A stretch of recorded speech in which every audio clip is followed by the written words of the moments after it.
All right, what's up, guys? I'm Titus from the Crazy Boys. This is my sister, Callie. She went on a missions trip, and we're going to ask her a couple questions about it. First question, Callie. What organization did you go with? So I went with an organization called Teen Missions International. They specifically take teenagers between the ages of 13 and 19 on mission trips across the world to their many different bases that they have. All right, so where did you go your first mission trip? So my first mission trip was the summer of 2022. I went to Zambia, Africa. Um, and yeah, that was all you asked me, Yeah, right? my fault. And what did y'all accomplish that missions trip? So the purpose of our team, we they called it an evangelism team. They taught us how to share the gospel well, and we put together a presentation. So while we were there, we would go out to different villages. We would do our presentation where we would sing songs, we would do skits, we would present the gospel, and then we would just play with the kids. Our main goal of that summer was to share the gospel everywhere that we went. We saw several people come to faith in Christ, and we were able to encourage them and point them towards churches. All right, so we know that you went twice. So where did you go the second time, and what did you do the second time? So my second trip was this summer, the summer of 2023. I went to Malawi, Africa this time. Malawi borders Zambia, so they're very close, very similar in culture, and in the countries. This year I went on a medical and eyeglass team. So instead of just going out to units and doing a presentation, we went out to places and we would set up clinics where we would have people come in every day and we would give them eye exams give to help give them reading glasses, and we would also ask them if they were feeling bad, if it, what was wrong. We would try to give them medicine. We were able to do some malaria testing, and able to give several patients malaria medicine that they would have had to have walked several days to get otherwise.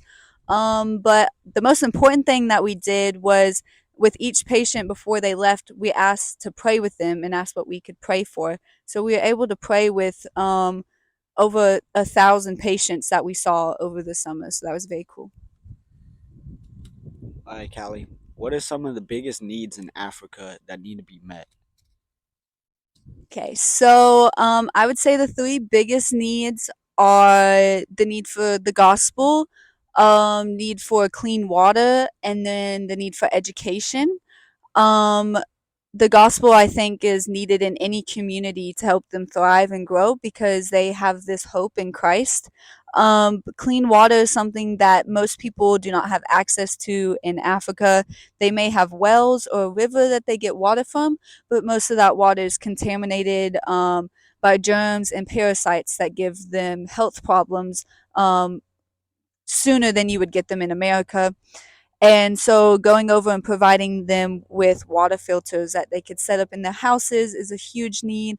And then education, because a lot of education over there needs to be paid for. And then they have to have clothes and books to be paid for. A lot of families do not have money for that. So that is a big need because education can help any country just develop and grow as a country. All right, Callie. So you've been over there a couple times. What was like the hospitality, or what was that like? So the people in Africa are some of the warmest, friendliest people I have ever met. They love new people. They love having people come visit them. So when we would go over and we would meet new people, they wanted to know why we came, and we were able to share the gospel with them. They were always wanting to share what they had with us, even though what they had wasn't a lot. It's just a very warm culture that I really enjoyed living in for a few weeks the past couple of years. So we talked about education a little bit, but like, what is the normal age that they get rid of? Well, they don't get rid of, but they stop doing education now. And what? How does it compare to what we have here in America? So nowadays in America, it's very common for people to be in school up until their mid 20s going to college, getting degrees. It's very common for people to go back to school as adults. But in Africa, because when you hit a certain age, that early, those teenage years, you have to start working to provide money and food for your families. So a lot of the children, once they get to that middle school age, don't have as many opportunities to move into a higher education level of high school and definitely not college. Those educations are provided in some of the bigger, richer cities, but in most of the outskirts towns, they really only get up to an elementary education, sometimes middle school. So it's very different from here in America. Education is not a widespread thing. They do try their best. It's just not widely available. One of the things I had a question about is like what type of food is normally grown there, and what's the most common thing to eat? Okay, so they do a lot of growing of their own food there. They do lots of vegetables, lettuce, tomatoes, beans, things like that. Their main meal, though, would be rice. They eat a lot of rice for many meals a day. They grow a lot of sweet potatoes that they'll have for breakfast there. Basically, any vegetable that can be grown in in the ground there. They do have some fruits that I don't think we usually have here in America. I can't remember what they're called. So they do have some of those more for kind of dessert. And then they also have goats for milk. They have chickens for eggs as well as to eat. And then they have cows and pigs, as well as goats that they use for big celebrations. While we were there, the interns at the Bible College for TMI, Teen Missions International, um, they prepared a meal for us. So they slaughtered a goat, they prepared it for us, they killed some chickens, prepared them for us, and we had those over some rice. And that is a very traditional meal that they have in celebrations. So, what are some things that missionaries need to be equipped with when going over to Africa? Okay, one thing that I think is very important for missionaries is to take something over there with you that you're able to use to form relationships with the people that you'll be serving.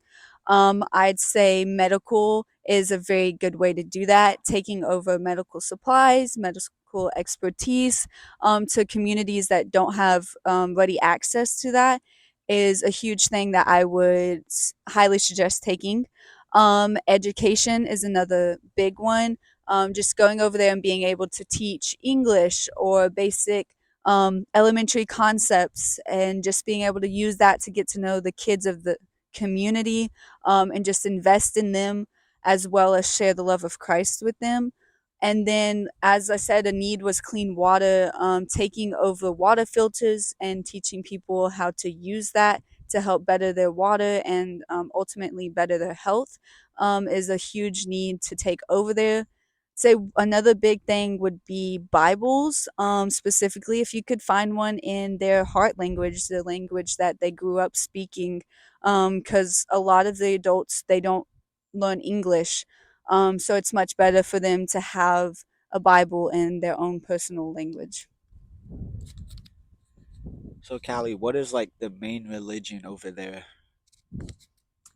In the areas that we went, the main religion was Muslim. A lot of the people that came to the clinics were Muslim.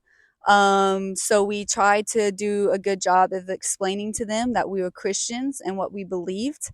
And so when we would offer to pray for them, they were always open to prayer. And we would pray quickly for them, but also knowing that that is not their religion. So we tried to be respectful of that, but also just kind of give them the hope of the gospel while we were there. So, Callie, what would you say the percentages of people over there that actually have heard about the gospel?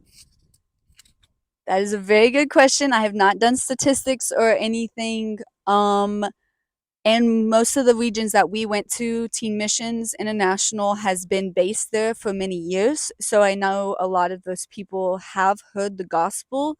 But I would say there's probably, it's over half of the countries in Africa. There's thousands, millions of people that have never heard the word of Christ, the gospel.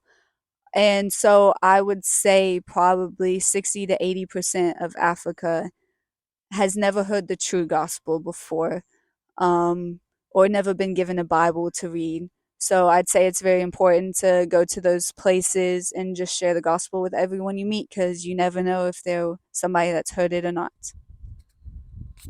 Well, thank you, Callie, for your time and all of your answers. I hope that you will be able to get back there soon. And Thank you for having me. yeah, I don't know if you want to say that in there. Yeah, thank you for having me. I hope you enjoyed hearing a little bit about my experiences and just about Africa. Thank you.